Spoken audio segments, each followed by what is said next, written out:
And shout out, yo, big up all the Jamaicans in Toronto, all the generations that help to enrich this city, you know?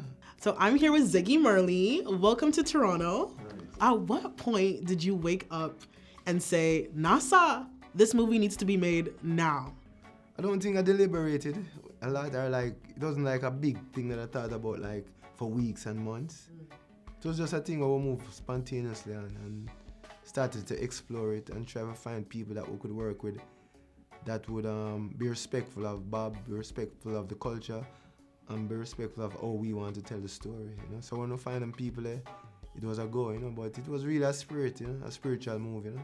I'm Jamaican, and when I went into the theater, I was hesitant. Yeah. Because I'm like, when I've seen Jamaica represented on the screen, it hasn't always been the most accurate, right? The accents have sometimes been off. Yeah. And I feel like people knowing, I guess even the main character himself wasn't Jamaican, there's a bit of hesitancy from the Caribbean community, right? So what would you say to those people who are hesitant and have those doubts? Well, I would say we premiered it in Jamaica. The root, the foundation, everything, and Jamaica say yeah, you know, so them can put the rest in the doubt somehow because Jamaican people already see it and them say yeah, you know. So we was very happy with that because we had to do it there first. Most of the cast is Jamaican. We surrounded Kingsley with Jamaicans. So some of the like the person that played Family Man, who was Bob's bass player, is Family Man's son. The person who played Junior Marvin is Junior Marvin's son. So there's a lot of the culture is in there, and we get it, you know. Yeah. Some of the most beautiful parts of this film was you as a child with your dad, right? When you think of your memories of your dad, how much of Bob has made you who you are today? So when we talk about me and how I am, we have to talk about both of my parents, right? Rita, yeah. Yeah, we have a little bit of each of them in us. My father kept, you know, mainly me and my brother Stephen and the boys, I'm around him a lot. So we have a whole heap of them experience being around him, and we learn a lot from just listening and watching, seeing how he deal with people. You know, we say, like, all right, example, one day we drive, we head to Bull Bay. And a lady, them days them used to have minivan where them, you know, them stop and them pay and them, boom, him stop and pull up, we drive a VW, and the lady jump in. She don't know who I drive, you know, but she want to pay the fare for, you know. So, but him, yeah, it was fun to see him just like anonymous, just like, you know, you don't know who him is.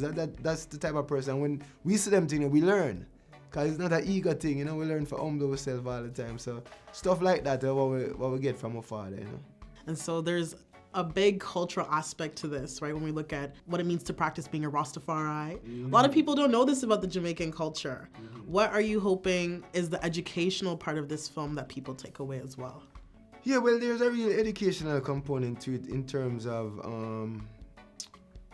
how my father came to the idea, or came to the realization of Rastafari, which is in the scene. It's my mother who introduced him to his mentor in that thing, and the whole thing that ignited that was the visit of Haile Selassie to Jamaica, which my father wasn't there, but my mother was there.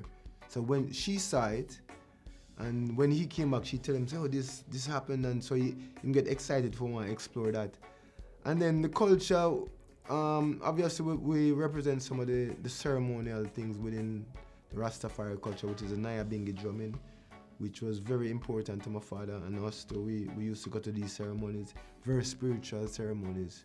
That and the herb smoking, which is a sacrament in a way to us, is also represented in those ceremonies as well, in a way that is not like a stereotypical way you see people smoke herb. This is a very spiritual thing that is happening here. It's not a let's get high and you know, I say it's not that type of thing. So in those ways we kind of show the right way how Rasta deal with ganja and spirituality and them things, you know. The title of the movie, One Love, yes, right? It sends this message that, you know, of unity and peace. And at a time when you look at what's happening in the world, what are you hoping that people take away. That is the purpose of the film. Just like my father music have a purpose.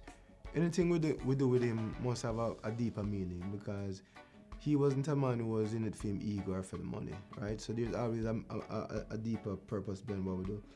And right now, the message of one love, and what I love about it is that even when I see the billboards, driving, and I say, what really draw my attention is not Bob Marley, it's one love. That is a thing where we are now trying for, I can put it this way, program the people consciousness towards that idea. Because right now in a society, you find that within the media and just in general, there's a lot of negative things being put to the people.